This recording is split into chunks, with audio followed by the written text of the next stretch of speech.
రాకాలోకంకి స్వాగతం. ఈ కంటెంట్ మీకు నచ్చినట్టయితే లైక్ చేయండి, మీ బంధుమిత్రులకు షేర్ చేయండి. ఇప్పటి వరకు సబ్స్క్రైబ్ చేసుకోకపోతే సబ్స్క్రైబ్ బటన్ని నొక్కండి, అదేవిధంగా బెల్ ఐకాన్ని కూడా తప్పనిసరిగా నొక్కండి. జై హింద్ మిత్రులారా.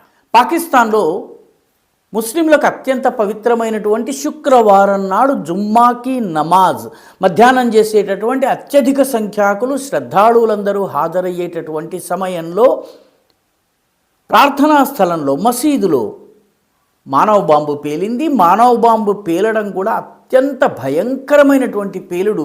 దీనిలో 31 మంది అప్పటికప్పుడు చనిపోయారు. 169 మంది తీవ్రంగా గాయపడ్డారు. చనిపోయిన వారి సంఖ్య పెరిగేటటువంటి అవకాశం ఉంది. ఇక్కడ విషాదం ఏంటంటే ఇది షియాలకు చెందినటువంటి మసీదు. కాబట్టి దాడి చేసినటువంటి వ్యక్తి సున్నీ మతస్థుడై ఉంటాడని ప్రాథమికంగా అనుమానాలు వ్యక్తమవుతున్నాయి. ఈ దాడి చేసినటువంటి సంస్థ ఫిత్నా అల్ ఖవారిజీ అనేటటువంటి సంస్థ అయి ఉంటుంది. దీనికి మరొక పేరు కూడా ఉంది, చాలా పాపులర్ పేరు, తెహరీక్ లబ్బైక్ పాకిస్తాన్. దీని నాయకుడు సాద్ రిజ్వీ, అనేక మంది కార్యకర్తలు ఇటీవలే పాకిస్తాన్ మిలిటరీ కాల్పుల్లో చనిపోయారు.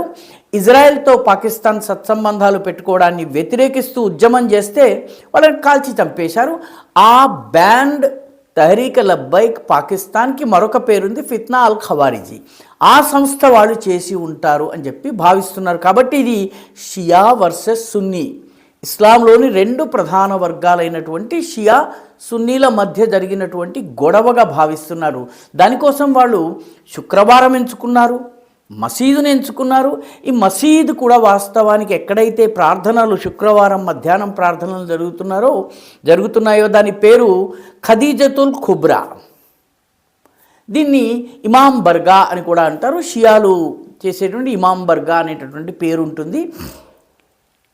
కాబట్టి ఎంపిక చేసి టార్గెట్ చేసి షియాలు ఎక్కువగా సమావేశమయ్యే చోటున ఈ దాడి జరిగింది. ఇంతకన్నా ప్రమాదకరమైన విషయం మరొకటి ఉంది. ఈ దాడి ఇస్లామాబాద్లో ఉన్నటువంటి తర్లై ప్రాంతంలో జరిగింది. ఇస్లామాబాద్ పాకిస్తాన్ రాజధాని.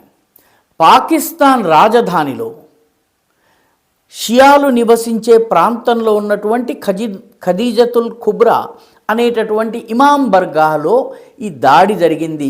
ఈ దాడి చేసింది ప్రాథమికంగా ఇప్పటివరకు ఎవరు క్లెయిమ్ చేయలేదు, కానీ ఫిత్నా అల్ ఖవారిజీ లేదా తెహరీక్ లబ్బైక్ పాకిస్తాన్ అనే సంస్థకి చెందినటువంటి ఉగ్రవాది చేసి ఉంటాడని భావిస్తున్నారు. కాబట్టి ఒకటి ఇస్లాంలోని 2 వర్గాల మధ్య ఘర్షణ, రెండవది శుక్రవారం నాడు అత్యధికులు హాజరయ్యే సమయాన్ని ఎంచుకుని మానవ బాంబు దాడి చేసింది. దాడి చేసినటువంటి మానవ బాంబు స్వయంగా ముస్లిం కావడమే కాకుండా సున్నీ వర్గానికి చెందినవాడు. దీనికన్నా ముఖ్యమైనది ఏంటంటే ఇది ఇస్లామాబాద్ అంటే దేశ రాజధానిలో జరుగుతుంది.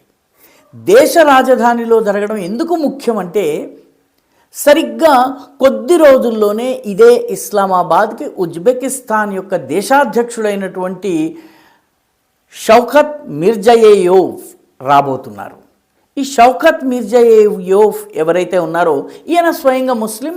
ఉజ్బెకిస్తాన్లో కూడాను షియా జనాభా కొద్దిగా ఉన్నది. కాబట్టి ఆయన రాబోతున్న సందర్భంగా దేశ రాజధానిలో భద్రత ఎంత బలహీనంగా ఉందో నిరూపించేటటువంటి సంఘటన ఇది. పాకిస్తాన్లో షియా సున్నీల మధ్య ఉన్నటువంటి ఘర్షణలకు ఈ బాంబు దాడి అద్దం పడుతుంది. 31 మంది చనిపోవడము, 169 మంది గాయపడము, టార్గెటెడ్గా ఒళ్ళంతా బాంబుల్ని కట్టుకున్నటువంటి వ్యక్తి మసీదులోకి ప్రవేశించే ప్రయత్నం చేయటము, అతన్ని అడ్డుకోవడంతో అతను విచక్షణారహితంగా కాల్పులు జరిపి తనను తాను పేల్చేసుకున్నట్టుగా ప్రాథమికంగా ఆ ప్రాంతంలో ఉన్నటువంటి గాయపడకుండా తప్పించుకోగలిగినటువంటి అదృష్టవంతులు చెబుతున్నటువంటి మాట. గేటు దగ్గర ఉన్నటువంటి ఎవరైతే కాపలాదారులు ఉన్నారో మసీదుకు సంబంధించి కాపలాదారులు వాళ్ళందరూ కూడా నుజ్జునుజ్జైపోయారు. కాబట్టి ఈ సంఘటన ఉజ్బెకిస్తాన్ దేశాధినేత రావడానికి కొద్ది రోజుల ముందే జరగడంతో భద్రతలో ఉన్నటువంటి లోపాలన్నింటినీ బయటపెడుతోంది. అంతేకాకుండా ఇస్లామిక్ దేశమైన పాకిస్తాన్లో ఇస్లాంలోని వివిధ వర్గాల మధ్య ఉన్నటువంటి ప్రేమ, ఆదరము, ఆప్యాయత ఏ మేరకు ఉన్నాయో బయటపెడుతున్నాయి. పాకిస్తాన్లో నిజానికి సెక్టేరియన్ వైలెన్స్ చాలా భయంకరంగా జరుగుతుంది. సెక్టేరియన్ వైలెన్స్ అంటే ఇస్లాంలోని వివిధ వర్గాల మధ్య ఘర్షణ. ఉదాహరణకి షియా సున్నీల ఘర్షణ ఉంది. ఇస్మాయిలీల పైన చాలా చోట్ల దాడులు జరుగుతుంటాయి. వీళ్ళు కూడా ఒక 12 షియా గ్రూప్కి చెందినటువంటి వాళ్ళే. అదేవిధంగా కాదియానీలు ఎవరైతే ఉన్నారో అహ్మదియాలని కూడా అంటారు. వీళ్ళని అసలు మిగతా ఎవరు కూడాను ముస్లింలుగానే భావించరు.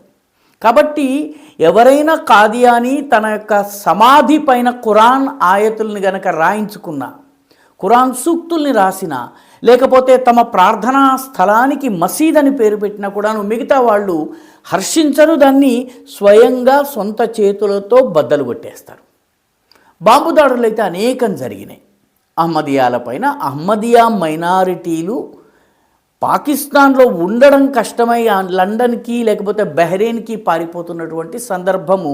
వారు కూడాను నిజానికి పాకిస్తాన్ ఏర్పాటులో కీలక పాత్ర వహించినటువంటి సర్ జఫరుల్లా ఖాన్ కానీ, పాకిస్తాన్కి పరమాణు బాంబు తయారు చేయించినటువంటి ప్రొఫెసర్ అబ్దుస్సలాం కానీ, వీళ్ళందరూ కూడాను అహ్మదియాలు. వీళ్ళ వల్ల పాకిస్తాన్ బాగుపడింది, కానీ వీళ్ళ పట్ల వ్యతిరేకత అదే రకంగా ఉంది. కాబట్టి ఇస్లామాబాద్లోని భద్రతలోని డొల్లతనాన్ని, పాకిస్తాన్లోని ఇస్లాంలోని ఐక్యత, ఉమ్మత్ అని ఏదైతే చెప్తారో దానిలో ఉన్నటువంటి డొల్లతనాన్ని ఈ సంఘటన బట్టబయలు చేసింది. 3 నెలల క్రితము ఇస్లామాబాద్లోనే ఉన్నటువంటి ఒక సెషన్స్ కోర్టులో పేలుడు ఇలాగే జరిగింది. 12 మంది చనిపోయారు. కాబట్టి పాకిస్తాన్లో దేశ రాజధాని ఇస్లామాబాద్తో సహా ఎక్కడ ఏది సురక్షితం కాదు. అంతర్గతంగా రీజనల్ కారణాల వల్ల ఖైబర్ పఖ్తూన్ఖ్వా, బలూచిస్తాన్, సింధ్ వీటిల్లో వ్యతిరేకత ఉండడమే కాదు, ముస్లిముల మధ్యలో కూడాను షియా, సున్నీ, కాదియానీ, అదేవిధంగా ఇస్మాయిలీ, ఖోజా ఇస్మాయిలీ, ఈ రకంగా అనేక పేర్లతోటి వాళ్ళలో ఉన్నటువంటి అంతర్గతంగా తీవ్రమైన విభేదాలు ఉన్నాయి. అవి ప్రాణాలు తీసుకునే స్థాయి దాకా వెళ్తున్నాయి. తాజాగా తర్లాయిలో ఉన్నటువంటి ఖదీజతుల్ కుబ్రా అనేటటువంటి ఇమాం బర్గాహ్లో జరిగినటువంటి పేలుడు పాకిస్తాన్లో పరిస్థితి ఎంత ప్రమాదభరితంగా ఉందో తెలియజేస్తుంది. ఈ వీడియో మీకు నచ్చినట్టయితే లైక్ చేయండి, షేర్ చేయండి, ఈ ఛానల్కు సబ్స్క్రైబ్ చేయండి. మీ అభిప్రాయాన్ని కమెంట్ల రూపంలో తప్పనిసరిగా పంపించండి.